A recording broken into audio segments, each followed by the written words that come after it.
నవరసంబులుకు నాట్య మయూరియై మూల శబ్దంబుల మోక్షహంస. నవరసంబులుకు నాట్య మయూరియై మూల శబ్దంబుల మోక్షహంస. పరమ పవిత్రమౌ పరమాత్మ గీతయే నేడు నాట్యం బాడుచుండెగనుమా. పరమ పవిత్రమో పరమాత్మ గీతయే నేడు నాట్యం బాడుచుండెగనుమ. మునిరతనార్యులు మోదిల్లు శిష్యుండు, మునిరతనార్యులు మోదిల్లు శిష్యుండు సహజాచలుని కంఠ శబ్దరీతి. అజ్ఞానతిమిరంబులంతంబుజేయ అనాదిబోధను వినుము ఆర్యులార. అజ్ఞానతిమిరంబులంతంబుజేయ అనాదిబోధను వినుము ఆర్యులార. వినుము ఆర్యులార. తెలిపే జ్ఞానేశ్వరుల్ గీతన్ దివ్య రీతి. తెలిపే జ్ఞానేశ్వరుల్ గీతన్ దివ్య రీతి. ఆణిముత్యమీ గ్రంథము అచలులార.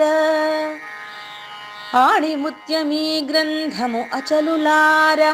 ఆదరించిరి గీతను అచల ఋషులు గురుని వాక్కుగా గ్రహించి గురుతుగనుడు. ఆదరించిరి గీతను అచల ఋషులు గురుని వాక్కుగా గ్రహించి గురుతుగనుడు. హరి ఓ శ్రీ గురుభ్యో నమః. నమో భగవతే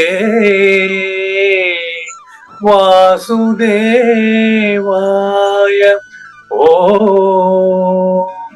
నమో నారాయణాయ. ఓ నమః శివాయ.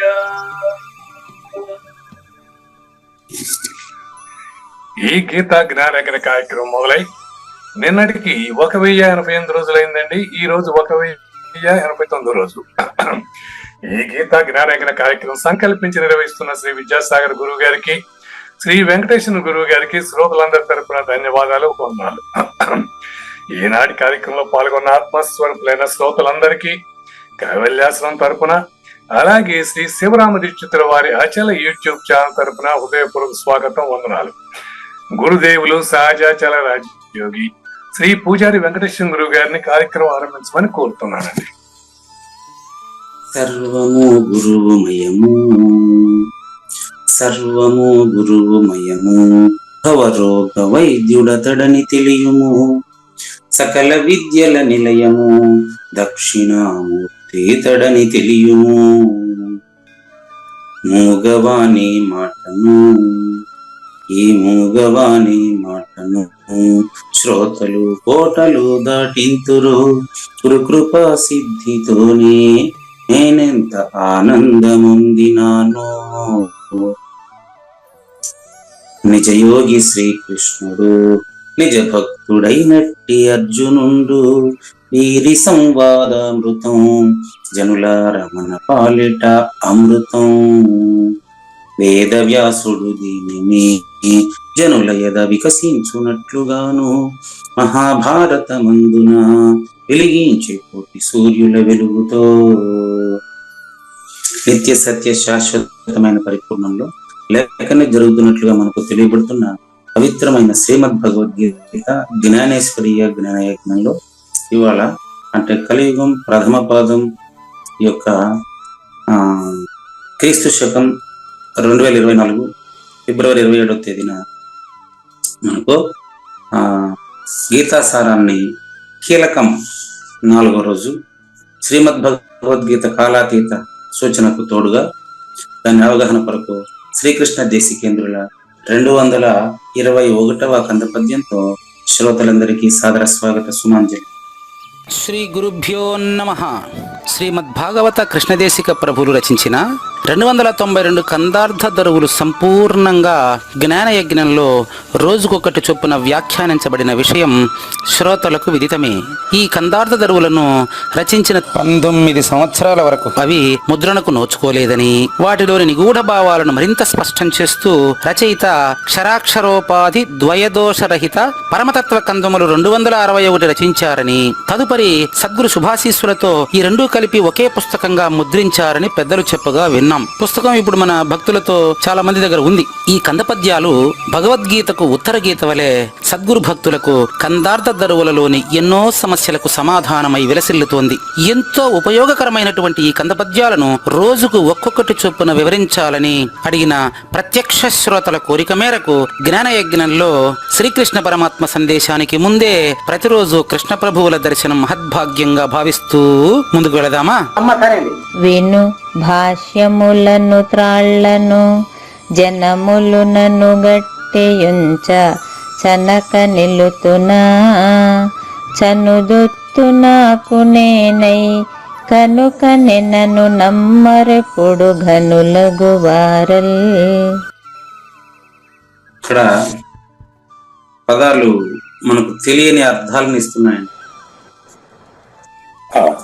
మన ఇద్దరికి తెలియని అర్థాలు విందామా? మొదటి 2 అక్షరాలు చూడండి. మనకు తెలిసినట్టే ఉన్నాయి కదా, కానీ మనకు తెలియదండి. గురువే రావాలి. మొదటి 2 అక్షరాలకు అర్థం చెప్పండి. విను అంటే వింటాం అనేది కాదండి. అదే అట్ అనుకుంటాం మనం, ఆలకించటం. అదే మనం అనుకుంటాం.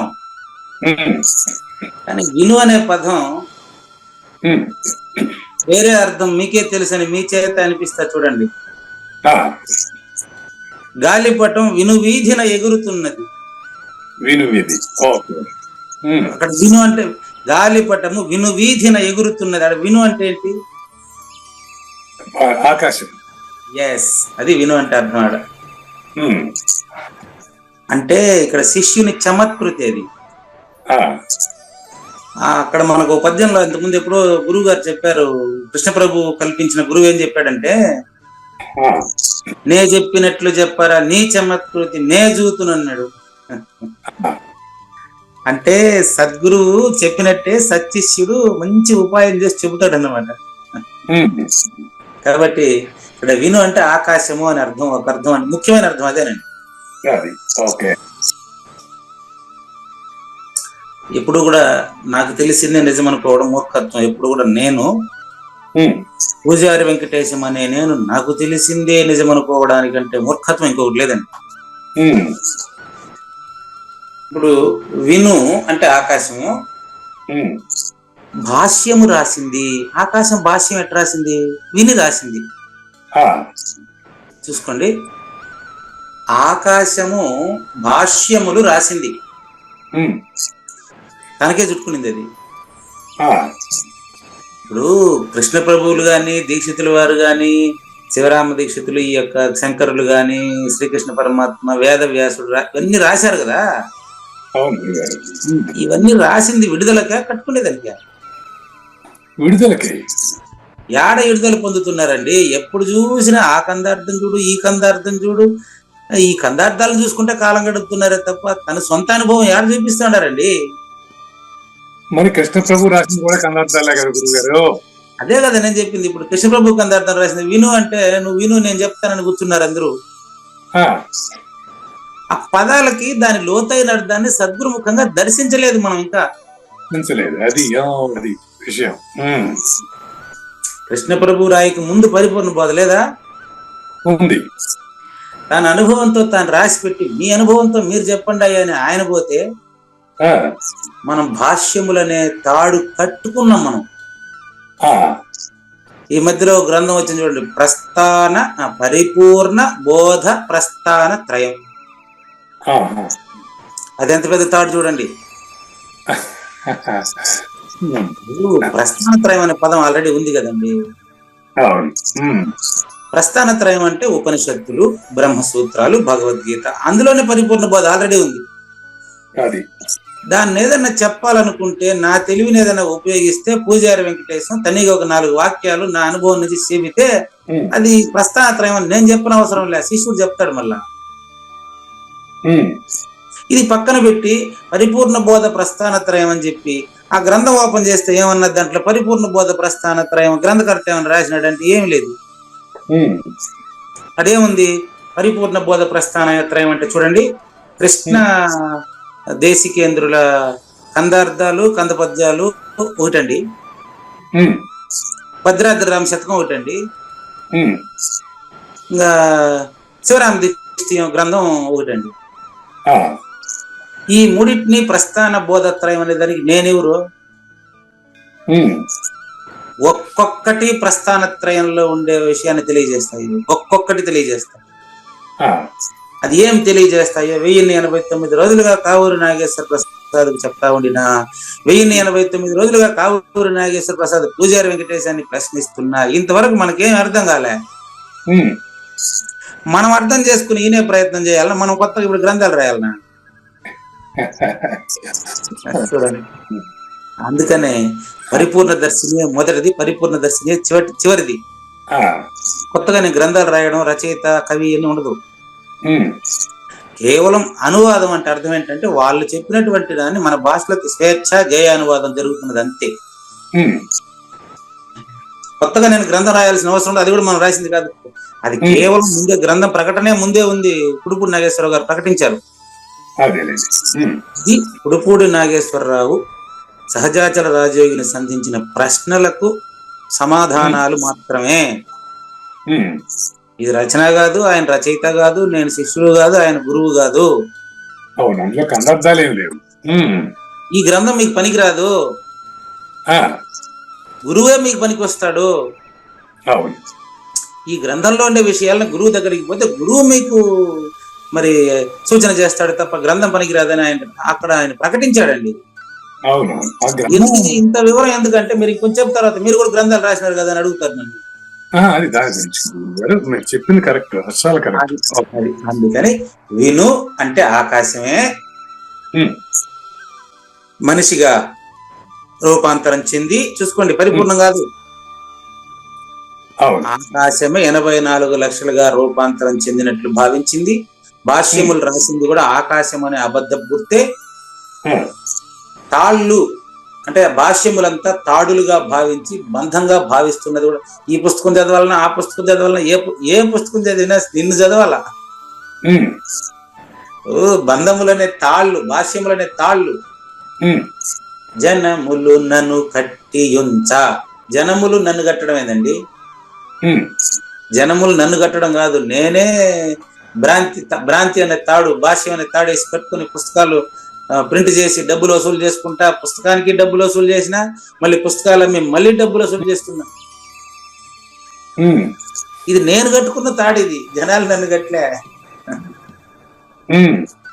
మరి జనములు నన్ను కట్టించా, ఎంతమంది జనాలు ఎన్ని భాషలతో వాళ్ళు కట్టుకున్నప్పటికీ నేను అనేది నిలిచేదే.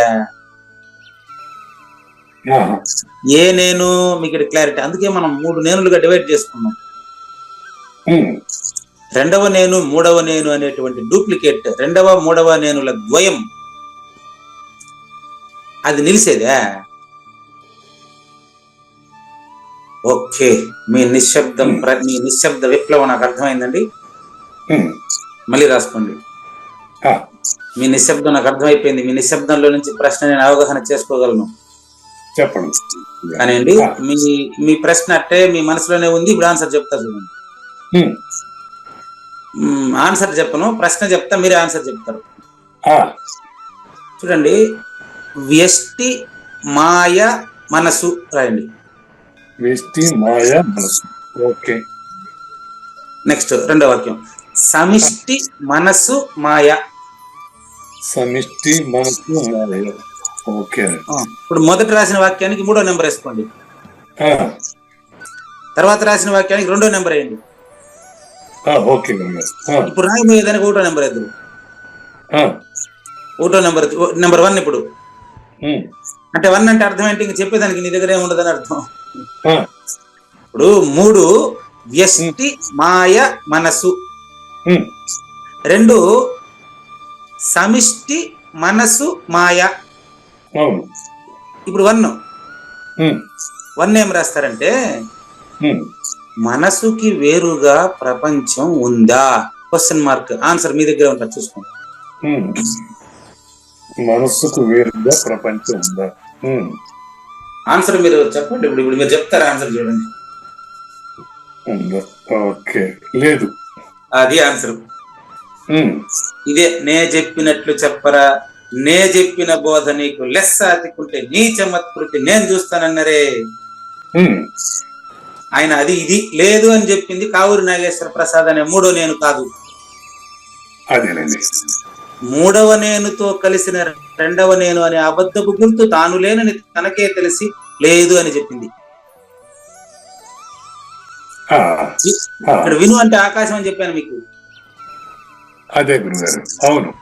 లేదని చెప్పినటువంటి కావూరి నాగేశ్వర ప్రసాద్ అనే ద్వయము లేనిది, లేదని చెప్పింది కూడా లేనిదే. ఇప్పుడు ముందుకెళ్దామా? అలాగే. ఇక్కడ పాయింట్ ఏంటంటే, అసలు ఏనైనా అసలు ఎందుకు ఉండాల్సి వచ్చింది? అదే కదా లేదని చెప్తాను. మీరు చెప్పింది అదే కదా లేదని చెప్తా ఉండేది. పైన మళ్ళీ 2 ప్రశ్నలకు వెళ్ళండి, మళ్ళీ పైన ఉండే 2 ప్రశ్నలకు వెళ్ళండి. మూడోది మనసుకు వేరుగా ప్రపంచం ఉందా అనేది ఉన్నది. కాదండి, లేదని మీరు ఎందుకు చెప్పారు తెలుసా? పైన 3, 2 అర్థమైతేనే లాస్ట్ లేదని చెప్తారు మీరు, ఊరికే కాదు. పైన 3వ పాయింట్ చదవండి. 3వ పాయింట్ వచ్చి వ్యష్టి మాయ మనసు. ఓహో, 3 పదాలు కాదవి. 3 పదాలకి అర్థం ఒకటే. వ్యష్టి మాయ మనసు, సమిష్టి మనసు మాయ. అంటే మొదటిది 3rd పర్సన్. అవునండి. తర్వాత 2nd పర్సన్. అవును. ఈ 3rd పర్సన్ 2nd పర్సన్ ఒకటే. అవును. నేను మేను, ఇది లేకుండా అది లేదు, అది లేకుండా ఇది లేదు. అవును. అంటే మనసు లేకుండా మాయ లేదు, మాయ లేకుండా మనసు లేదు అని అర్థం. అవును. మరి మనసు లేకుండా ప్రపంచం ఉందా అంటే లేదని చెప్పిన మీరే ప్రశ్నించేదానికి ఎక్కడున్నారు? నిద్రలో మీకు మనసు ఉందా? లేదు. కానీ ఇప్పుడు శుద్ధ నేను, అబద్ధము నేను, ఎరుకులేని లేదు అని చెప్పి అంటున్నాం కదా మనం కాదు, కావూరి నాగేశ్వర ప్రసాద్ మాత్రమే అంటున్నారు. అది చెప్పిండేది నిద్రలో మనసు ఉందా అని చెప్తే ఫస్ట్ లేదనేసినారు.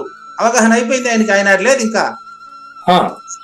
మళ్ళీ కావూరి నాగేశ్వర ప్రసాద్ కి అటాచ్ చెయ్యి వచ్చి మాట్లాడుతున్నారు. నిద్రలో మనసు ఉందా అంటే లేదని చెప్పేశారు. నిద్రలో మనసు లేదని చెప్పేసి, కానీ ఈ మెలకువ అనే జాగ్రత్త అనే మాయలో నుండి నిద్రలోగానే కళ లాంటిదే ఈ కళ అని అర్థమైతే లేదనేవాడు కూడా లేదు కదా.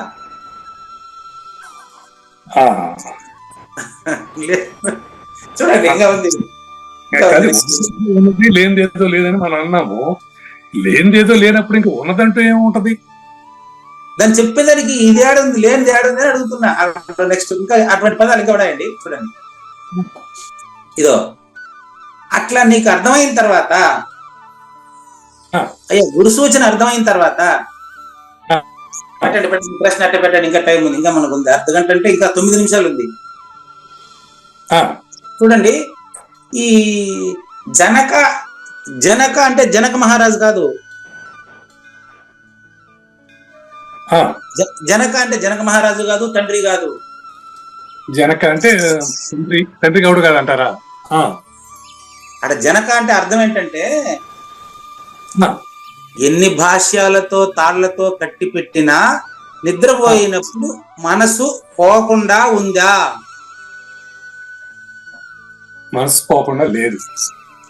మరణంలోనూ నిద్రలోనూ మనసు రాకపోకలు ఒక్కటే.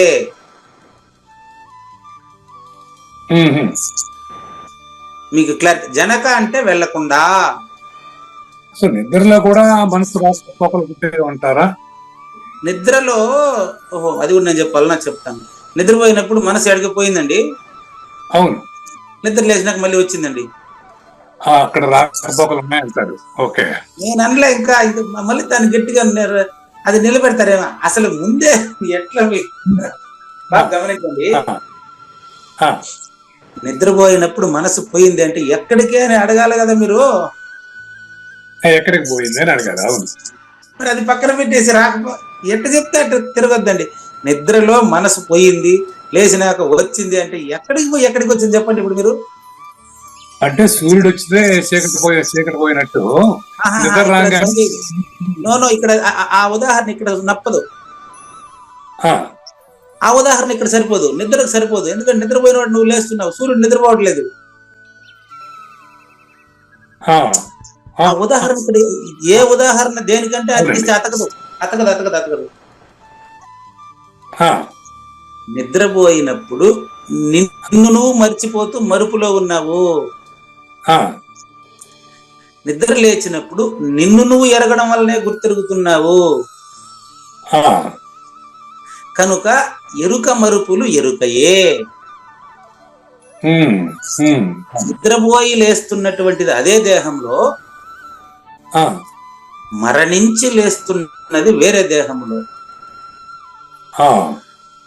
రాకపోకలు లేవు. ఆకాశానికి రాకపోకలు ఉండదు. వీను అంటే ఆకాశం, ఆకాశం యొక్క అపరోక్షం, ఆకాశం యొక్క కథ తేల్చి చెప్పడం ఈ రోజు దీని కథ. ఇప్పుడు మనస్సు ఆకాశం ఒకటా రెండండి? అంతే కదా. ఫస్ట్ 3, 2, 1, 3, 2 చెప్పలే మీకు. అదే ఇప్పుడు అదే ప్రశ్న తిప్పేసినారా మా నాయనే. చూడండి, ఉండండి. మీ ప్రశ్న మనసు ఆకాశం ఒకటా రెండా అని అడుగుతున్నారు కదా. మరి బియ్యపు మూట ఒకటా రెండా? కుదరదు. ఆన్సర్ వస్తేనే ఒకటే కానీ అరే నేను అడుగుతున్నాను అదే కదా. బియ్యపు మూటలో బియ్యం ఆడిపోయింది.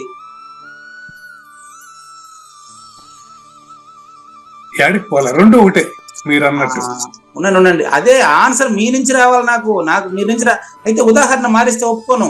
ఉదాహరణ మనం చెప్పిన ఉదాహరణ ఎక్కడో దానికే అటాచ్ అవ్వాలి. అట్లాగే మీరు భౌతికంగా నేను భౌతికంగా ఉదాహరణ చెప్తున్నప్పుడు ఎస్టిలో నేను ఉదాహరణ చెప్తున్నట్టు నేను చూడండి, మనసు మాయ ఒకటా వేరువేరా అన్నారు. కానీ ఇక్కడ 3, 2లో నేను వ్యష్టి సమిష్టి అనే పదాలు ఉపయోగించాను కదా. చూసుకోండి, 3, 2 వ్యష్టి సమిష్టి. అందుకని వ్యష్టి సమిష్టికి అనుకూలమైన ఉదాహరణ రావాలి. అవును. మరి బియ్యము వ్యష్టి, మూట సమిష్టి. బియ్యపు మూటలో నేను వేసిన బియ్యపు గింజ ఇప్పుడు ఎక్కడుంది?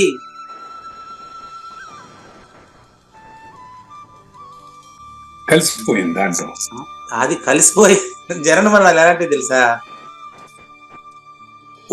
మీకు ఇంకా క్లారిటీగా ఇస్తాను. నా దగ్గర మీరు ఇంత వివరంగా వ్యాఖ్యానం చేయిస్తారని నాకు ఇంతవరకు తెలియదండి. ఈ రోజు వరకు కూడా తెలియదండి. చూడండి, ఒక బియ్యపు మూటలో మీరు ఒక గింజ తీసుకొని పోండి.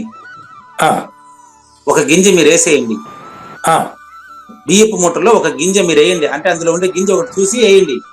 ఓకే. ఆ బియ్యపు మూటను కింద పోసి మళ్ళీ వారి దాంట్లో పోసేయండి. ఇప్పుడు నువ్వు వేసిన బియ్యపు గింజ ఎత్తి నాకు వేయండి. ఉందా లేదా? బియ్యం నువ్వు వేసిన గింజ దాంట్లో ఉందా లేదా? ఉంది, కానీ దాన్ని ఐడెంటిఫై చేయలేరు. ఎందుకు ఐడెంటిఫై చేయలేరు చెప్పండి? ఎందుకంటే అవన్నీ అది సేమ్ అదే మూటలో మిగతా అన్ని ఉన్నాయి కనుక. అది ఎందుకు అంటే దాని ఒకే ఆన్సర్ మాయా. ఇప్పుడు ఐడెంటిఫై చేసే ఆ ఒకటిని ఐడెంటిఫై చేసే ప్రయత్నమే మనసు. ఆ, ఐడెంటిఫై చేయాల్సిన అవసరం లేదనేదే మాయ. మాయ. ఆ, ఎందుకంటే భీం ఉందా లేదాడా? ఉంది. అవునండి. అట్ట నాగేశ్వర ప్రసాద్ ఉండేది. ఉమ్, ఈ నాగేశ్వర ప్రసాద్ సమిష్టి కారణ శరీరంలో చూస్తే ఉమ్, శూన్యమాయ. ఉమ్, ఉమ్. దాంతో కదా మొదలు పెట్టింది బోధ. ఈ రోజు విను అని ఆకాశం అని చెప్పలే మీకు? అదే గురుగారు. అవును. Okay, okay. ఆ, ఆకాశంలో మనసు ఉందా, మనసులో ఆకాశం ఉందా? రెండు ఒకటే కదయ్యా. ఇప్పుడు ఒకటే, కానీ మరి మా మనసు మరి నిద్రలో ఎక్కడ పోయినట్టు? యాడికి అదే యాడికి పోయింది మీరు చెప్పాలి. ఇంకా యాడికి? మీరు నిద్రపోతున్నారు కదా డైలీ. ఆ, నేనేమనుకుంటున్నానంటే మనస్సు మాయ రెండు, ఆకాశం రెండు ఒకటే, గాని ఈ మనసు యొక్క సోర్స్ ఆకాశం అంటున్నాను నేను. మనసు యొక్క సోర్స్ ఆకాశం, ఇది తన భూమిలోకి వెళ్ళిపోయిందేమో అని అనుకుంటున్నాను. ఎక్కడికి వెళ్ళిపోయింది? ఎక్కడికి వెళ్ళిపోయింది? ఆకాశంలోకి, సూర్యులోకి. అదే చెప్పింది. అదే ఆకాశంలోకి మనసు వెళ్ళడం అంటే ఏ వెహికల్, ఏది దానికి వాహనం ఏది ఉపయోగించింది? నిద్ర. అంటే నిద్ర అనేది ఒక వెహికలా? నిద్ర అంటే అది విత్డ్రా అయిపోయింది. మనసు విత్డ్రా అవటమే నిద్ర. మీరు కూడా ఇప్పుడు విత్డ్రా అవ్వండి. ఇప్పుడే విత్డ్రా అవ్వండి. మాయ నుంచి విత్డ్రా అవ్వండి. మొదటి నేను మిగులుతుంది. మాయ నుంచి ఇప్పుడు మీరు విత్డ్రా అయితే మొదటి నేను మిగులుతుంది. అదేనండి. అర్థమైందా? అదే. ఇప్పుడు మనసు లేకుండా పోతేనే నిద్ర వస్తుంది, లేకపోతే మనసు ఉంటే నిద్ర. అట్లా రండి. మరి అదే మరి మనసుని జనన మరణాలకు అతీతమైనటువంటి మొదటి నేను చూస్తే ఈ మనసు లేనిదై ఉండి కూడా లేనిదవ్వాలి. అప్పుడు జనన మరణాలు నీకు లేవని నీకే తెలియాలి. కను, ఇది పదం. కను అంటే కను చూడండి. చనుదొత్తు నాకు నేనై. చనుదును అంటే నిద్రలో నుంచి బయటికి పోతా, ఒత్తును నిద్రలోకి వస్తా. అట్లా జననంలో నుంచి మరణంలోకి, మరణంలో నుంచి జనంలోకి వస్తా పోతా ఉండేది ఇది. ఎట్లా? నాకు నేనై. ఎవడికి వాడిదే భాష్యం, ఎవడికి వాడిదే తాడు. చాలా బాగుంది. చెప్పేది గురువు చెప్పేది అది. ఇప్పుడు యమధర్మరాజు సినిమాలో చూసినట్టు ఎవరికైనా ఎత్తుకొని వచ్చినాడు, ఎవరైనా చచ్చిపోయేటప్పుడు చూసిరా? అంతేలే, నిద్రలోకి పోతా వస్తా లాగానే ఉంది జన్మ. ఓకే. జనన మరణాలు కూడా అంతేనండి. కను చూడు. కనుకనే కాదు, నువ్వు చూడవయ్యా నాగేశ్వర ప్రసాద్, నువ్వు చూడవయ్యా ఫస్ట్. నీకు అవసరం అర్జెంట్, ఇప్పుడు కంపల్సరీ నువ్వు కనుకనే అంటే కను అంటే చూడు. కనే అంటే ఆల్రెడీ ఇంకా అంటే గురువు చెప్పేదాని ప్రకారం నేను చూసిన. అది నన్ను మిమ్ము నే కని, రెండో కందర్థం మూడో కందర్థం ఉందట. నన్ను మిమ్ము నే కని గ్రంథము చేసి అంటాడు. నన్ను నేను చూసా, నిన్ను కూడా చూసినా. ఇప్పుడు నువ్వు చూడు. నేను చెప్పినట్లు చెప్పమని చెప్పినా కదా నీకు. కాబట్టి చూడు. ఇప్పుడు ఉందా మనసు? ఉందా? లేదు. మనసు ఎప్పుడైతే లేదు అప్పుడు ప్రపంచం ఉందా అని చూసినోడే కృష్ణప్రభు. కానీ ఆయన చూసే. ఇప్పుడు నన్ను నమ్మరెప్పుడు. ఈ నన్ను అంటే ఏ నేను నమ్మరు చెప్పండి. ఇప్పుడు చెప్పండి. అదే ఏదైతే ద్వంద్వం ఉందో ఆ నేను నమ్ము. అబ్బబ్బబ్బబ్బబ్బా, ఇంత స్పష్టంగా అర్థం చేసుకున్నాక ఇంకా మీకు ఎరుక ఎక్కడ ఉందండి? ఇప్పుడు ద్వంద్వ నేనును ఎవరు నమ్మరు? గనులు. గనులు ఎవరు? మూడో సందర్భం అది. నన్ను మేము నే కన్ని పుస్తకమును చేసి. పుస్తకమును ముందు చేసి, ముందు చేసిన. ఇది ముందు చేసింది కందార్థ దరువులు అవి. ఇప్పుడు ఈ విషయం రహస్యం తెలుసుకుని నువ్వే చెప్పేశావు. మీరు ముదమున వినుడంచనుట. నాగేశ్వర ప్రసాద్ గారు మీరు వినండి అని చెప్పడం గాని, నన్ను మీరు కనుగొని వినిపించమనుట అంటే నువ్వు గురుగారు ప్రతిరోజు చెప్పినట్టు మళ్ళీ నన్ను అడగడం గాని కలయ్యా. అలా ఇట్టి మాట పోతను మేల్క కనలేదే చోట. సేమ్ పదం. గనులారా, అడు గనులకు. గనులారా ఇటువంటి కలలో ముచ్చటలాడి కొనకొని మీరు మేల్కొల్పుడి. నన్ను కొనకొని నువ్వే నీ ప్రయత్నం చేత గుడ్డు పిల్ల బయటకు రావడానికి ఎవరు సపోర్ట్ చేసింది? ప్రకృతి నుంచి పిల్ల బయటికి రావాలంటే ఎవరన్నా సపోర్ట్ చేయాలా? లేదు, ప్రకృతి సపోర్ట్ చేస్తే ఏమవుతుంది? అది చచ్చిపోతుంది. చచ్చిపోతుంది సపోర్ట్ చేస్తే. మీరు సపోర్ట్ అట్లా నేను నీకు సపోర్ట్ చేయకూడదు. గొనకొని నువ్వే ప్రయత్నించవయ్యా, నువ్వు మేల్కోవయ్యా, నన్ను మేల్కొల్పవయ్యా. నువ్వు మేల్కోవయ్యా అంటే మూడో నేను మేల్కొలిపి, నన్ను మేల్కొల్పయ్యా రెండో నేను మేల్కొలిపితే. అలా ఇట్టి మాట మొదటి నేననే మేల్క ఈ మన ఇద్దరి బోధను జ్ఞాన యజ్ఞాన్ని కనలేదే చోట. ఇక్కడ గనులారా ఉందా? కింద నుంచి 2 లైన్ గనులారా. మన పద్యానికి రండి ఇప్పుడు. గనులకు వారల్ నన్ను నమ్మరెప్పుడు. క్లోజ్. శాశ్వతమైనటువంటి అచల పరిపూర్ణము తెలిసినటువంటి గనులు. కళ్ళ వంటిది బతుకు ఘనునికి, ఇది తెలిసితే మోక్షము తెలియకున్న బంధము. కళ్ళ వంటిది బతుకు ఘనునికి, గనులు నమ్మరు. ఇప్పుడు నువ్వు ఘనుడా కాదా చూసుకో, చెప్పలేరు. మీరు ఘనుడని మీరు చెప్పలేరు, ఎందుకంటే కావూరు నాగేశ్వర ప్రసాద్ ఉపయోగించాలి కదా చెప్పాలంటే. మీరు మౌనవ్రతంలో ఉన్నారు కనుక మీరు ఇప్పుడు చెప్పలేరు. ఎందుకంటే అవును గురువు గారు నేను తెలుసుకున్నానంటే నాగేశ్వర ప్రసాద్ ఉపయోగించి మాట్లాడాలి మీరు. ఇప్పుడు మీరు నాగేశ్వర ప్రసాద్ కాదు, మీరు మొదటి నేను చూశారు, మీరు మొదటి నేను తెలుసుకున్నారు. కాబట్టి మీ మాట అంటే శిష్యుడి మాట నేనే చెప్తాను. సద్గురు శ్రీ కావూరు నాగేశ్వర ప్రసాద్ గారు మొదటి నేనుగా అపరోక్షము చెందినటువంటి మీరు ఇప్పుడు చెప్పలేరు కనుక మీ మాట నేను చెబుతున్నానయ్యా. నన్ను నేనే విను అంటే ఆకాశమే మనసుగా ఏర్పడి దేహం నుంచి శాశ్వతంగా ఉండేటువంటి దాన్ని తెలియకుండా అనవసరంగా దాన్ని తెలుసుకునే ప్రయత్నంలో నాకు నేనే జనన మరణాలు కల్పించుకున్నాను, భాష్యాలు రాసుకున్నాను, రాకపోకలు నిజం అనుకున్నాను. కానీ మన ఈ బాధనంతా చూసినటువంటి కృష్ణప్రభు లాంటి వాళ్ళు పరిపూర్ణ జ్ఞానులైనటువంటి అచల పరిపూర్ణుడైనటువంటి ఏకమే అయినటువంటి ఏకాత్మను అపరోక్షం చెందినటువంటి పెద్దలు ఈ ద్వయ నేను మాయా అది లేనిదేని నిర్ణయం చేశారు కదా. కాబట్టి ఇంకా మీరు నేను పరిపూర్ణాన్ని తెలుసుకున్నానని మీరెలా చెప్తారండి? మీరు పరిపూర్ణులే అయినప్పుడు మీరు చెప్పేదానికి మీకు మాట ఎలా వస్తుందండి? ఇప్పుడు మీరు మాటను మాట్లాడి మానారు, మీరు ఓంగొట్టేటువంటి శబ్దం లేనిదైంది. ఇదే రెండో కంద పద్యంలో చెప్పారు. ఇప్పుడు మాయే కదండి. కాదు గురుగారు, ద్వంద్వం లేదనేది నాకు లేదు, పక్కవాడికి కూడా ద్వంద్వం లేదు, ఆ ఇంకోడికి కూడా ద్వంద్వం లేదు. తీరా చూస్తే ద్వంద్వం లేనిది ఎక్కడ? అంతమంది ఆడుండారండి. ఇప్పుడు గురువు శిష్యుడు చెప్తాడు ద్వంద్వ రహితంగా ఉంటారా అని, పని ఏం చెప్పేది ఇద్దరు ఆడున్నారండి. గురు శిష్యులు ఇద్దరు అని కల్పించి రాసింది విను కదా. విను విను విను అంటే ఆకాశము, ఆకాశం కల్పితం కదా కావూరు నాగేశ్వర ప్రసాద్. మీరు తెలుసుకున్నారని గాని తెలుసుకోలేదని గాని చెప్పడానికి ఇప్పుడు మీరు ఆకాశ స్వరూపుడు కాదండి, మీరు అచల పరిపూర్ణుడండి. కాబట్టి భాష్యములోనే తాళ్లతో మీకు అవసరం లేదండి. మీరు గురోర్ముఖేన జ్ఞాతవ్యం నా అన్యదా గ్రంథ కోటి, మీ గురువు ద్వారా తెలుసుకోవాల్సిన విషయాన్ని స్పష్టంగా తెలుసుకున్నటువంటి మీకు గ్రంథాలతో భాష్యాలతో మనుషులతో పని లేదండి.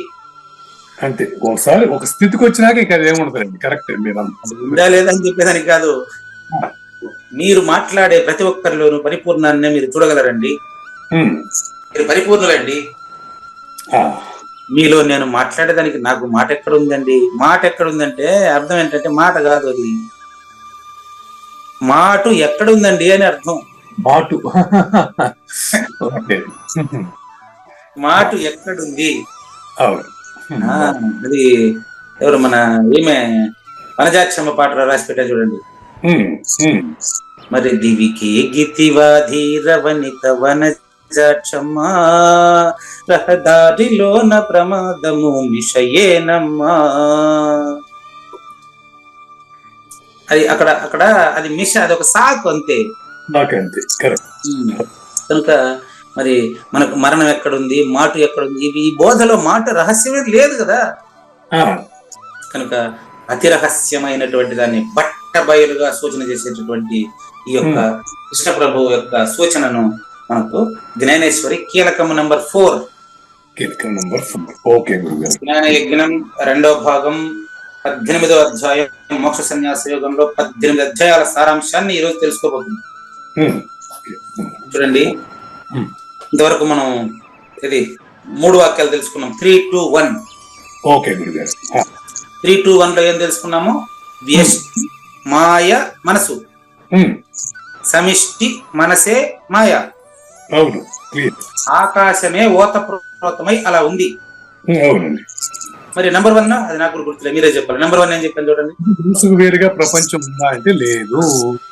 అది కాబట్టి మీరు ఎన్ని చెప్పినా, నేను తెలుసుకున్నానన్నా తెలుసుకోలేదన్నా, 10 మంది చెప్పినా 100 మంది చెప్పినా, మనుష్యానాం సహస్రేషు, ఎన్ని భాష్యాలు ఎన్ని గ్రంథాలు రాసినా లేని దాంట్లో రాసుకోవాల్సిందే కానీ ఉన్న దాంట్లో ఏ గ్రంథం లేదు. జ్ఞాన యజ్ఞం ఉన్న దాంట్లో లేదు. కాబట్టి బాగా గమనించండి. బీజమునందు వృక్షముండు విధమున, బీజంలో వృక్షం ఉంటుందా లేదా? ఉంటుంది.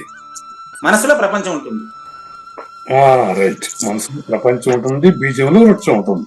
ఓకే, బీజమునందు వృక్షం ఉంటుంది, మనసులో ప్రపంచం ఉంటుంది. అవును. నెక్స్ట్ రాసుకోండి కాబట్టి మళ్ళీ మర్చిపోతారు మీరు, మళ్ళీ అడుగుతారు దీన్ని. గురుగారు, మనసులో ప్రపంచం, బీజంలో వృక్షం. రాసుకున్నాను. వృక్షంలో బీజము, ప్రపంచంలో మనసు. రివర్స్. అది అది ఇది ఇది అది అవుతుంది. అవునండి. చెట్టు విత్తనం అయితే విత్తనం చెట్టు అవుతుంది. ఇప్పుడు చెప్పండి, నిద్రలో మనసు ఆకాశమయ్యను, మెలకువలో ఆకాశమే మనసయ్యను. సరిపోయిందే? సరిపోయింది, కరెక్ట్. మరి ఆడిపోయింది నన్ను అడుగుతారు ఏంటండి? అది మనసు సోర్స్ అయిన ఆకాశంలోకి వెళ్ళిపోయినట్టుగా. అయ్యయ్యో, మళ్ళీ వెళ్ళిపోయినట్టు నేను అడుగుతాను, ఏది వాహనం, ఏది బస్సులోనా? వెళ్ళిపోతామంటే మనసు ప్రపంచం, మనసులో ప్రపంచం ఉంది, బీజంలో వృక్షం ఉంది, తర్వాత వృక్షంలో బీజం ఉంది, ప్రపంచంలో మనసు ఉందని మంచి చెప్పుకున్నాంగా. అవునండి, వెళ్ళిపోయిందనే మాట అంటే నా అవగాహన లేమికి నిదర్శనము. గమనించండి, అది ఆయన ఊరికి ఇప్పుడు పడవెళ్ళిపోతుందిరా అని రాస్తాడు పాట. అది పడవెళ్ళిపోతుందని కాదు, వయసు అయిపోతా ఉంది, అర్జెంట్ తెలుసుకోవా, నువ్వు నిజం తెలుసుకోని అర్థం. పడవల గురించి ఆలోచించేదిలే. కట్టే కాలే వరకురా అంటాడు. కట్టే కాలే వరకు అంటే ఈ శరీరం నీకు బూడిదయ్యేంత వరకు కూడా అదే ధ్యాసలో, మొదటి నేను ధ్యాసలో ఉండవా అంటే. అట్లా పదాలని నీకు ఎప్పుడైతే ఒకసారి పాలు పెరుగైపోతే మళ్ళీ తిరిగి పాలు అనే జ్ఞానం దానికి ఉండకూడదు. ఇంకా సూర్యుడికి చీకటి జ్ఞానం వస్తుంది. ఇక్కడ దేన్ని కావాలంటే సూచనలో సూర్యుడికి చీకటి జ్ఞానం ఉంటదే? ఉండదు. మరి సూర్యుడు ఉదయించాడు, సూర్యుడు అస్తమించాడు అంటే అర్థం ఏంటి? మనమే భూమి తిరుగుడులో మనకు అట్లా అనిపిస్తుంది అర్థం, అంతే. కానీ గురుగారు, సూర్యుడు చీకటి అనే జ్ఞానం లేకపోతే ఎందుకు వెలుగుతాడు? అయ్యోయ్యో, అక్కడ జ్ఞానం ఏడుందండి, పోయి అడిగేసి రాపండి. మరి అసలు సూర్యుడు రావడానికి అవకాశం చీకటకు దృష్టిలో పెట్టుకునే కదా సూర్యుడు వెలిగేది. మీకు నెంబర్ 1 లో ఏం చెప్పాను చెప్పు. నెంబర్ 1 లో వ్యక్తి, మాయ, మనసు. అరే అది 3, 2 అది. నెంబర్ 1 చెప్పండి. మనసు వేరుగా ప్రపంచం ఉందా? మళ్ళీ సూర్యుడు నువ్వే కదా, రెండో నువ్వే కదా సూర్యుడా? మళ్ళీ చెప్పండి, మనసుకు వేరుగా మాయ, మాయకు వేరుగా మనసు ఉందా? లేదు. సూర్యుడు అంటే నీలోని బుద్ధి. అవును. నీలో బుద్ధికి సూర్యుడు తెలుస్తున్నాడా, సూర్యుడికి నువ్వు తెలుస్తాడవా? నాలో బుద్ధికి సూర్యుడు తెలుస్తున్నాడు. ఇప్పుడు చెప్పండి, ఇప్పుడు సూర్యుడు నువ్వు ఒకటే. అవును. మళ్ళీ బియ్యపు కింద ఎతకమని చెప్తాను మీకు నేను, కింద పోసి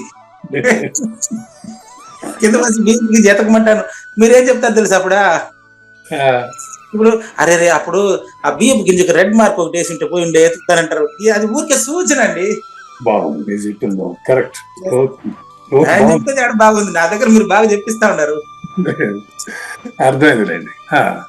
కాబట్టి బీజమునందు వృక్షము ఉండే విధంగా విధమున 3 భాష్యములనే తాళ్ళ కంటిన్యూషన్ ఇది.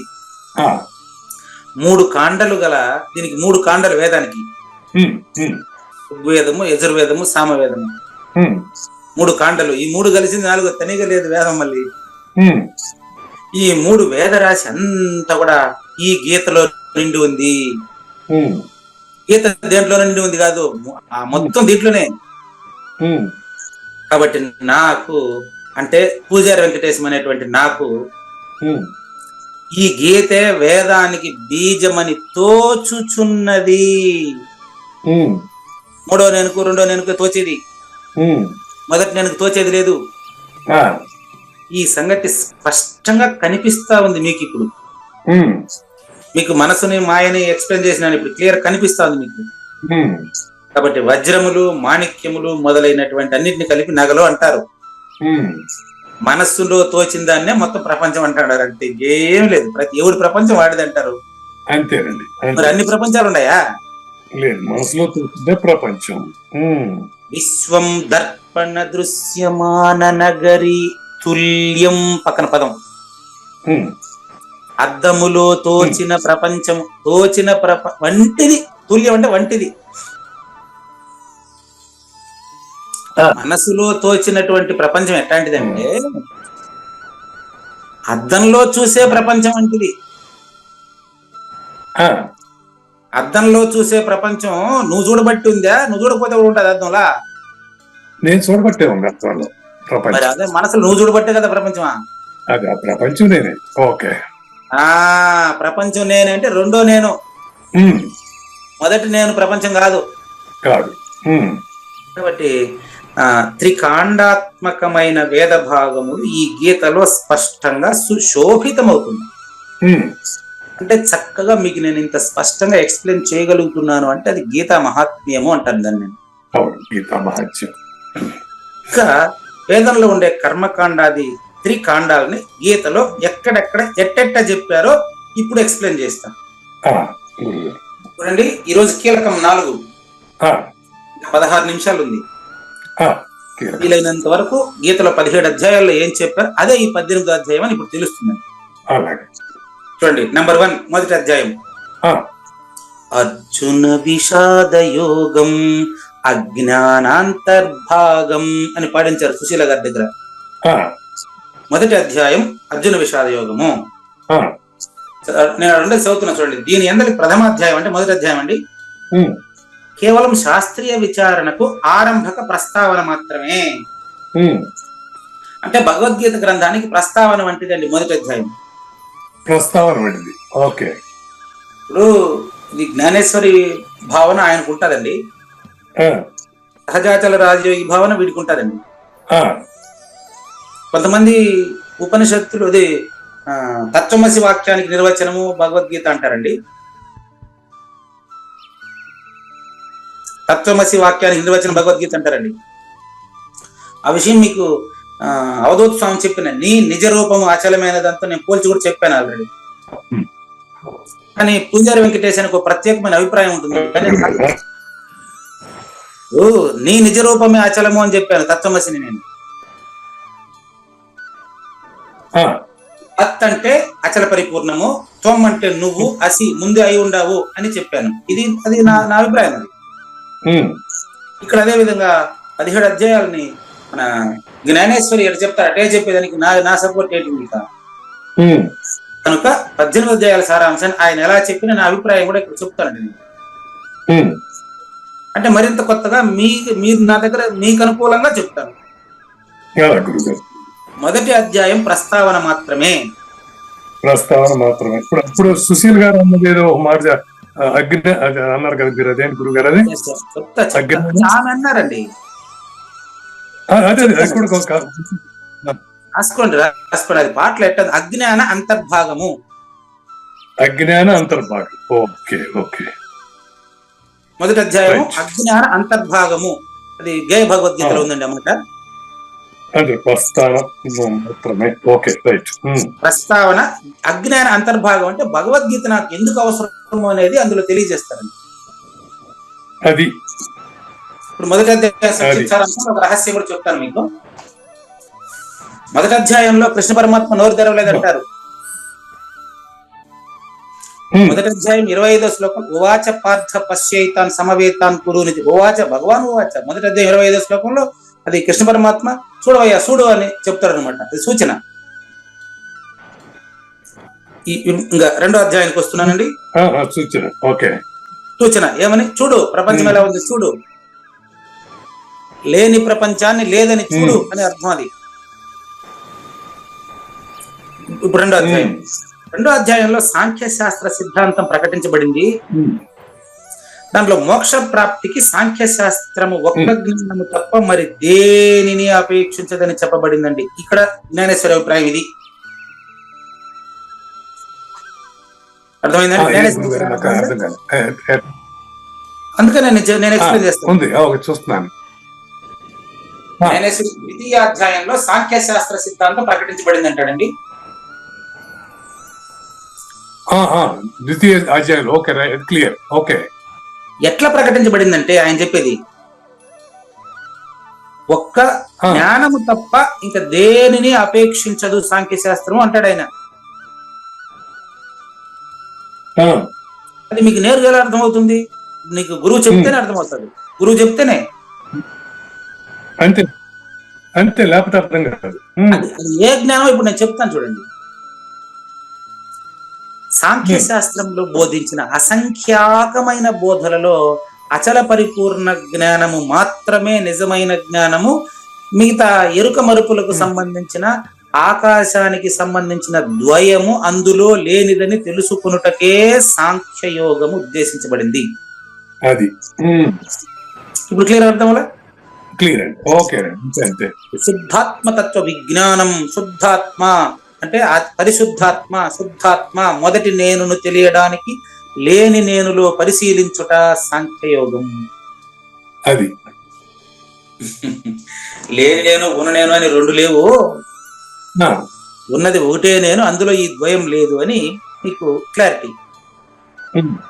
నెక్స్ట్ అధ్యాయం నెంబర్ 3, 3వ అధ్యాయం చూడండి. కర్మ గొప్పదా జ్ఞానం గొప్పదా అని మొదలవుతుంది 3వ అధ్యాయం. 3వ అధ్యాయంలో కర్మ గొప్పదా. ఓకే అండి. అజ్ఞానమున చిక్కుకున్నటువంటి లోకులకు ఈ 2వ అధ్యాయంలో కఠినంగా ఉండే విషయాలు ఎలా అర్థమవుతాయని ప్రశ్నించినటువంటి శిష్యుడికి, నాలాంటి శిష్యుడికి 3వ అధ్యాయంలో నాయన లోకేస్మిన్ వివిధానిష్ట 2 మార్గాలు చెప్పింది. సన్యాసులకి జ్ఞానయోగం అని, గృహస్థులకి కర్మయోగం అని, జ్ఞానయోగాన్ని విహంగ మార్గం అని, గృహస్థులకి పిపీలిక మార్గం అని చెప్పాను. గాని 2 మార్గాల లక్ష్యం ఒక్కటే. ఆ సాధన కామ్యము నిషిద్ధములు నగు కర్మలు మనిషి దేహాభిమానాన్ని స్పష్టంగా దేహాభిమానం కలిగిస్తుంది మనిషికి.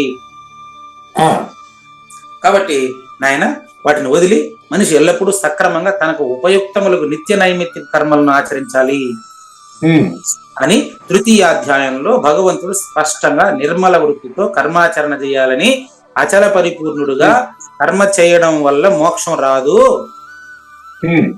కర్మ చేయకుండా మనిషి ఉండలేడు, కర్మ ఫలితం ఆశించకుండా పనిచేయడం ఉండే నేర్పు చెప్పినటువంటి స్వధర్మాచరణను స్పష్టంగా తెలియజేసింది 3వ అధ్యాయం. దీన్ని కర్మకాండ అని వారు చెప్పినప్పటికీ నేను పూజారి వెంకటేశం మాత్రం అందులో కర్మకాండ వివరంగా చెప్పినప్పటికీ కర్మకాండకు అతీతంగా ఆలోచించగల శక్తి నాకు 2వ అధ్యాయమే ఇచ్చిందంటాను. ఏషా బ్రాహ్మీ స్థితి పార్దాక దగ్గర భగవద్గీత పూర్తయిందంటాను నేను. నిత్య నైమిత్తికాది కర్మాచరణము ఏ రీతిన అజ్ఞాన బంధాన్ని తెంచివేస్తుందో స్పష్టంగా ఆచరణ యోగ్యంగా అస్పర్శ యోగాన్ని పరిచయం చేసిందే 3వ అధ్యాయం అని చెబుతాను. కర్మయోగం అంటే అర్థం ఏంటంటే అచల పరిపూర్ణ రాజయోగం అని నేను నిర్వచిస్తున్నాను. కర్మ చేస్తూ కర్మ అంటని విధంగా, కర్మ చేస్తూ ఫలితం అంటని విధంగా పనిచేయటే రాజయోగం అంటాను. ఆ సమయంలో చేయాల్సిన పని గురించి శ్రీ భగవానుడు స్పష్టంగా కర్మాచరణం అంతా బ్రహ్మార్పణ అనర్థమని చెప్పింది ఇదే. బ్రహ్మార్పణం పదం భగవత్ గర్భగీతలో వస్తుంది మనకు. కానీ శారీరకంగా మానసికంగా ఏ పని జరుగుతున్నప్పటికీ విహిత కర్మలు ధర్మాచరణ చేస్తూ ధర్మకర్త లేకుండా ఉండడమే నిజమైనటువంటి ధర్మరాజుకు నిర్వచనం. అది స్వధర్మాచరణ. స్వధర్మాచరణలో మరణమైన శ్రేయమేనని తెలియజేసేది కర్మయోగం. అన్ని కూడా ఆయా రూపంలో ఈశ్వరార్పణ చేస్తూ పని చేయడం అనేది అలవాటు అయిపోతే దాన్నే కర్మయోగం అంటారు. నెక్స్ట్ అధ్యాయం నెంబర్ 4. కర్మయోగం ద్వారా ఈశ్వర భక్తి గురించి చెబుతూ 4వ అధ్యాయం ప్రారంభించారండి. 4వ అధ్యాయానికి కొంచెం మాట చెప్తానండి. 2వ అధ్యాయానికి భాష్యమే 3వ అధ్యాయం. 3వ అధ్యాయానికి భగవద్గీత సంపూర్ణమైంది. 4వ అధ్యాయం కొత్తగా భగవద్గీత జ్ఞానం మొదలు పెట్టారంటాను నేను.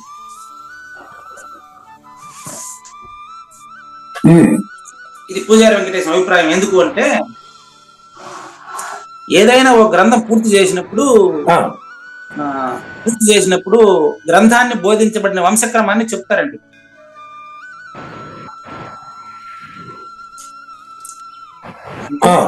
గురు పరంపర చెప్పేస్తారు. గ్రంథం పూర్తి అయిపోతే గురు పరంపర చెప్పేస్తారు. అవునా?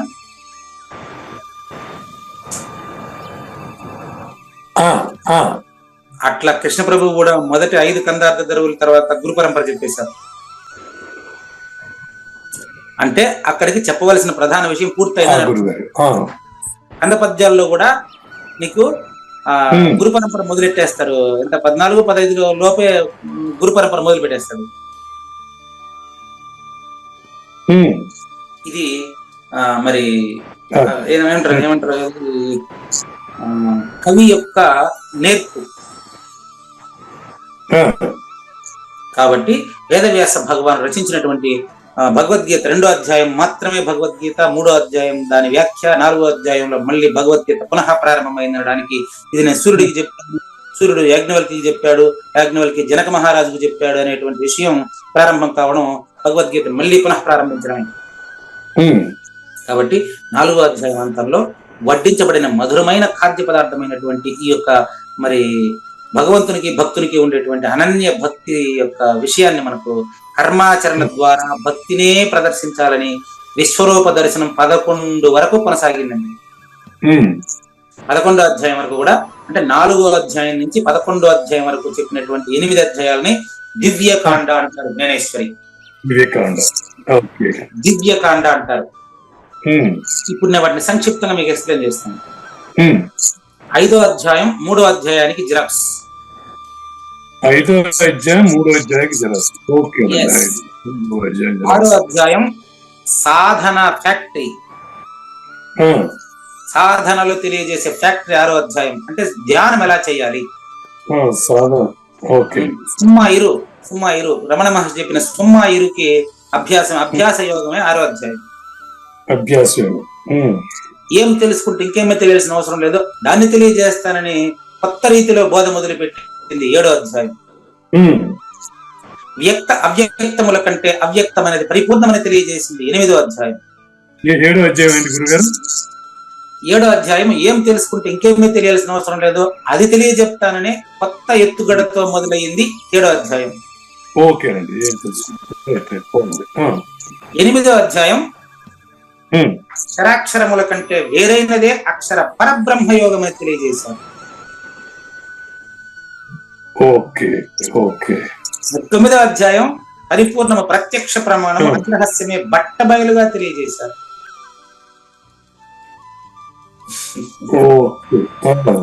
విభూతి యోగంలో గురు మధ్య స్థితం విశ్వం, విశ్వ మధ్య స్థితం గురువు అని తెలియజేశారు. విభూతి యోగం ఇప్పుడు పరిపూర్ణంలో గురువు ఉంటాడా, గురువులో పరిపూర్ణం ఉందా? పరిపూర్ణ గురువు ఒకటే గురువు. అదే విభూతి యోగం. పరిపూర్ణంలో ప్రపంచం లేదని ఓపెన్ గా చూపించేదే విశ్వరూప సందర్శన యోగం. ఇంతవరకు దేవకాండ ప్రతిబంధకములన్నీ దూరం చేసి గీతాశాస్త్రం విషయం స్పష్టంగా ఈశ్వర అనన్య భక్తిని తెలియజేసిందే 12వ అధ్యాయం. భక్తి యోగం. కాబట్టి ఇక్కడ ప్రేమ పూర్ణమైనటువంటి భక్తి, పూర్ణ మూల్యం అంటారు నేను భక్తి యోగాన్ని. పరిపూర్ణమైనటువంటి ప్రేమను చాలా స్పష్టంగా తెలియజేస్తుంది 12వ అధ్యాయం భక్తి యోగం. అద్వేష్ట సర్వభూతానాం అంటే ఎవరిని ద్వేషించకుండా, దేనిని కోరకుండా ఉండడమే నిజమైనటువంటి అచల పరిపూర్ణ భక్తి అని చెప్పారు 12వ భక్తి యోగం. 13 అమానిత్వాది గుణ సహాయము పెంపొందించుకోవాలి అని చాలా స్పష్టంగా 12వ అధ్యాయం నుంచి 15వ అధ్యాయం వరకు, అంటే 13వ అధ్యాయంలో 20 సుగుణాలు చెప్పారు. 14వ అధ్యాయంలో 3 గుణాలకు అతీతమైన దాన్ని సూచన చేశారు. 15వ అధ్యాయంలో అచల పరిపూర్ణ జ్ఞానాన్ని ప్రాప్తి అని చెప్పారు. అది నువ్వు కొత్తగా పొందేది కాదు, అది నువ్వే ఊర్ధ్వమూల మదశాఖం లేకనే ఉన్నట్లుగా సంసార వృక్షము కనిపించెను, ఇది లేదని తెలిసిన నీకు పరిపూర్ణమే ప్రాప్తి. అంటే నువ్వే పరిపూర్ణుడని, ప్రాప్తస్య ప్రాప్తం, నువ్వే పరిపూర్ణుడుగా ప్రాప్తించుటయే పురుషోత్తమ ప్రాప్తి. ఇక 16-17 అధ్యాయాల సారాంశాన్ని జ్ఞానేశ్వరి ఎలా చెబుతాడు అనేది తర్వాత ఎపిసోడ్ చూద్దాం. లేదు లేదు ఉన్నది లేకపోవుట లేదయ్యా, ఈ గొప్ప మర్మమంతా నీ వలన తేటగా తెలిసెనయ్యా. కర్తవ్య కర్మలన్నీ పూర్తిగా నాకు సమర్పించవా, సర్వము నేనేనని అందుకే నా శరణు కోరవయ్యా. మొదటి నేనండి. సర్వ పాపాల నుండి నువ్వు ముక్తుడే, శోకింప పని లేదయ్యా. శ్రీకృష్ణుని పలుకును సూటిగా తలపల మునిరత్నమే, శ్రేమించిన భావమై సద్గురువు చెప్పకనే చెప్పెను గదా. సద్గురాత్మ మంగళం అమ్మ కానండి. జయ మంగళం నిత్య శుభమంగళం, జయతు జయ మంగళం మహోత్సవ మంగళం. జయ మంగళం నిత్య శుభమంగళం, జయతు జయ మంగళం మహోత్సవ మంగళం. శ్రీమించునచలంబు సూచించినటువంటి దక్షిణామూర్తికి దండమిడుతూ, శ్రీమించునచలంబు సూచించినటువంటి దక్షిణామూర్తికి దండమిడుతూ, శ్రీ మహావిష్ణువు సూర్య భగవానుడు యాజ్ఞవల్కి జనక రాజ ఋషికి. జయ మంగళం నిత్య శుభమంగళం, జయతు జయ మంగళం మహోత్సవ మంగళం. అయం వ్యర్థ బాహ్య కోపి నభవతి అనే సుఖయోగి సాంది పరుసుల వరుస. అయం వ్యర్థ బాహ్య కోపి నభవతి అనే సుఖయోగి సాంది పరుసుల వరుస. దీనినే శ్రీకృష్ణ పరమాత్మ వద్దనే ఎరిగరిగిన ఉద్ధవార్జునులకు. జయ మంగళం నిత్య శుభమంగళం, జయతు జయ మంగళం మహోత్సవ మంగళం. శ్రీ అల్లమా ప్రభు బసవేశ్వరుండును బ్రహ్మానంద రామానంద స్వామి. శ్రీ అల్లమా ప్రభు బసవేశ్వరుండును బ్రహ్మానంద రామానంద స్వామి. నవరసాలు లిఖించు నాట్యమయూరిగా గీతను మలచిన జ్ఞానేశ్వరులకు. జయ మంగళం నిత్య శుభమంగళం, జయతు జయ మంగళం మహోత్సవ మంగళం. కబీరు దాసుడు సహజానంద గురుడు రామావధూతయు రాజితముగా. కబీరు దాసుడు సహజానంద గురుడు రామావధూతయు రాజితముగా. అంబికా శివయోగి శ్రీవేమన నిరంజన వెంకయ్య తిరువెంగళార్యులకును.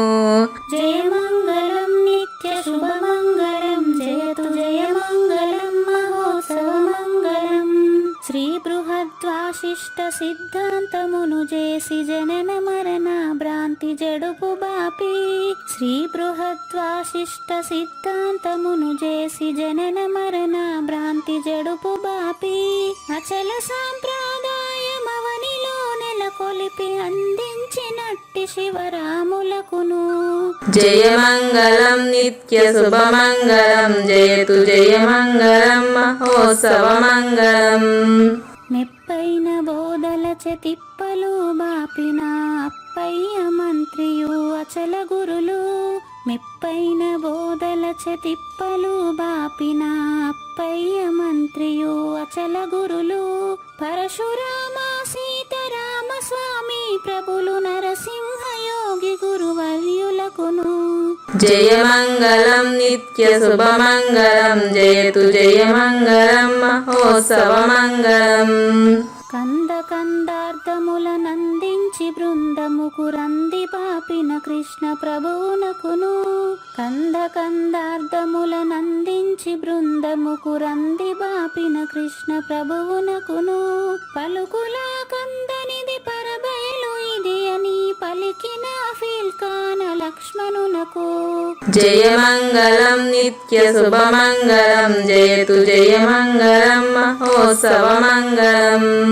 ఫీల్కాన లక్ష్మణుల ప్రియ శిష్యవర్యుండు అవధూతయని పేరావనియందు ఫీల్కాన లక్ష్మణుల ప్రియ శిష్యవర్యుండు అవధూతయని పేరావనియందు పాఠాలు నేర్పించి పీఠాలు ఏర్పరచి శంఖబాపిన వెంకటేశ్వర వధూతకు జయమంగళం నిత్య శుభమంగళం జయతు జయమంగళం మహోత్సవమంగళం. బట్టబయలున ఎరుక పుట్టనే లేదని బాలాజీ సింగు ఈ కీలు తెలిపే బట్టబయలున ఎరుక పుట్టనే లేదని బాలాజీ సింగు ఈ కీలు తెలిపే మూలమూలేనట్టు ఎరుకేమి లేదని తెలియజెప్పిన మునిరత్నమార్యులకును జయమంగళం నిత్య శుభమంగళం జయతు జయమంగళం మహోత్సవమంగళం. నరస్వప్నము వంటి సురస్వప్నమిది అని పరిపూర్ణ దర్శినిని ప్రకటపరచి నరస్వప్నము వంటి సురస్వప్నమిది అని పరిపూర్ణ దర్శినిని ప్రకటపరచి సహజాచల రాజయోగి సద్గురు కృపచ సాంప్రదాయక గురుల సరసన జేరే జయమంగళం నిత్య శుభమంగళం జయతు జయమంగళం మహోత్సవమంగళం. నిష్కల్మషానంద నిజ గురుని శిష్యుండు లింగమూర్తి లిపిని పొందుపరచి నిష్కల్మషానంద నిజ గురుని శిష్యుండు లింగమూర్తి లిపిని పొందుపరచి కార్వేటి నగరము పురవాసుడైనట్టి పూజారి వెంకటేశునకంకితం విధి జయమంగళం నిత్య శుభమంగళం జయతు జయమంగళం మహోత్సవమంగళం. జయమంగళం నిత్య శుభమంగళం జయతు జయమంగళం మహోత్సవమంగళం. జై సద్గురు ప్రభు మహారాజ్ కి జై. జై గురుదేవ్ అండి. శ్రోతలందరి తరపున వెంకటేశ్వర గురువు గారు ధన్యవాదాలు చెప్తూ శాంతి మంత్రం. పూర్ణమదః పూర్ణమిదం పూర్ణాత్ పూర్ణముదచ్యతే పూర్ణస్య పూర్ణమాదాయ పూర్ణమేవ అవశిష్యతే. ఓం తత్సత్. ఓం శాంతి శాంతి శాంతి. హరి ఓం. న తద్భాసయతే సూర్యో న శశాంకో న పావకః యద్గత్వా న నివర్తంతే తద్ధామ పరమం మమ.